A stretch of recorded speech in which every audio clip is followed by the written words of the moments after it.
Hey guys, Metroid Prime Fan 18 here, and the only reason the timestamp is in here is because this is gonna definitely be a more than one part for my Q&A, and I don't want to keep continuously going over 10 minutes. And I don't have any editing tools. Please don't recommend any. I don't want to download anything right now. But long story short, here's why I didn't do this at the time I said I was going to. I said I was going to do this at about 1 in the afternoon, but I hung out with my friends pretty much all day today after college, and got home at about 7. Passed out on my bed till about 8:30, like I dozed off, kind of, and then I went out to eat, and I'm doing it now. So, with all that out of the way, let's start this thing. Okay, first group of questions comes from Dinoman2007. First question is favorite controller. I would have to say the Super Nintendo controller. Like I've said over and over again, I grew up with the SNES controller. Well, the SNES as a whole, and I just love the controller. I mean, it's simplistic, but it's fun to use. It's easy to hold. It's easy to learn how to use and all that. It's just a blast, I think. So that's my favorite controller. Opinion on parents blaming violence problems on video games. I understand their concerns to an extent. I mean, really, the whole kids committing violent crimes because of what they see on TV or video games, that's really their own decision to make. It's their fault for making that decision. They shouldn't blame video games. They should blame, video games are supposed to be fun. I don't care what kind of genre it is. Shooter, platform, racing, whatever. They're for fun. They're not to influence real-life decisions, especially not as stupid as that. Like, there was that rumor of the Columbine shootings.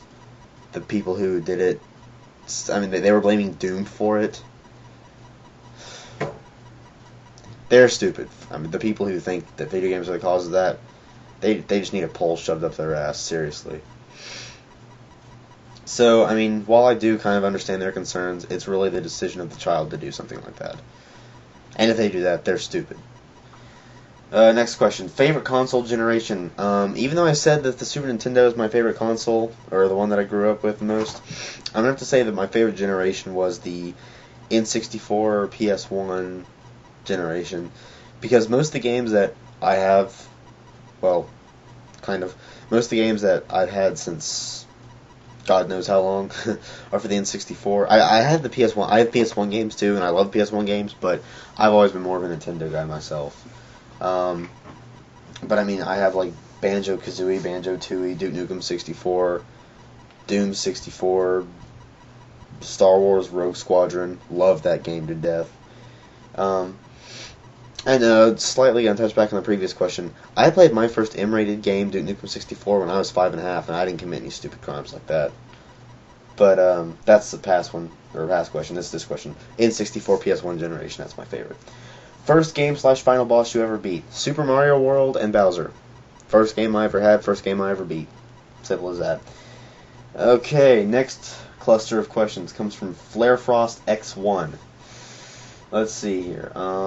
Question 1. Have you ever played a Shining Force game? No, I have not. And here's my place on RPGs and stuff. I do like some RPGs, but I'm not an RPG buff like a lot of my friends are.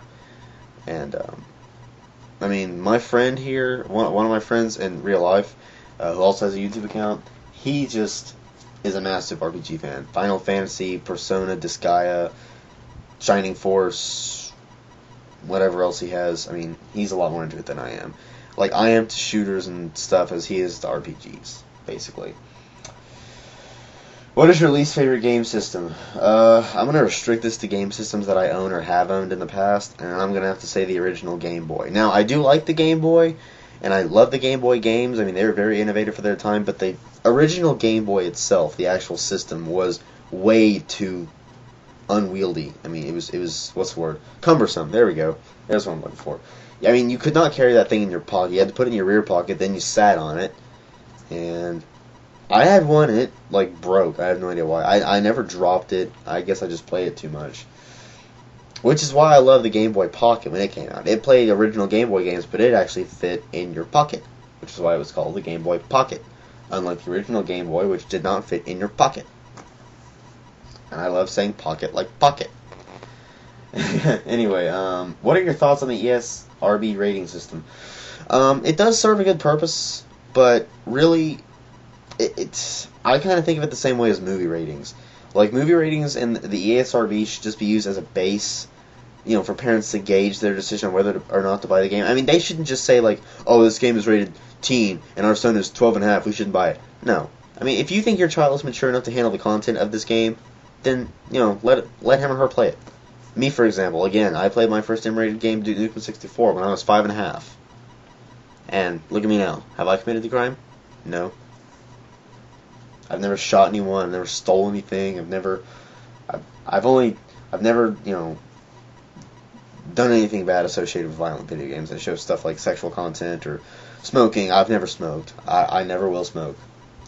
I never have, never will. And I've only drank under adult supervision, like my parents, or in the case of my Ireland trip last year, a chaperone, which is where I had my first Guinness, which, by the way, I loved. Guinness rules.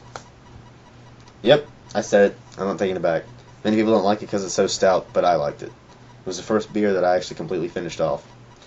Enough of that, though. Let's get back to the questions. Let's see here. Got about 3.5 minutes left. Next group's questions comes from my good buddy Anime Drum Dude. His first question. Hardest boss in a fighting game. Again, I'm going to restrict this down to fighting games that I own or have owned. And I'm going to have to say Goro on the original Mortal Kombat. Only reason being is that in Mortal Kombat 1, the character's movements were delayed for about a full second. Well, in between a half second and a full second. It wasn't immediate like it was in the second and third one. That's what I didn't like about the original Mortal Kombat, was the delayed controlling. That's pretty much the only thing I didn't like about it. And the fact that some of the fatalities look like they didn't even hurt. Like Johnny Cage's, one of his was just sticking his foot in the enemy's chest. I didn't even know if it went in the chest. It looks like he pulled his arm. I mean, he didn't even pull it out. Like, he may have just dislocated it. I don't know. And that was supposed to be a fatality.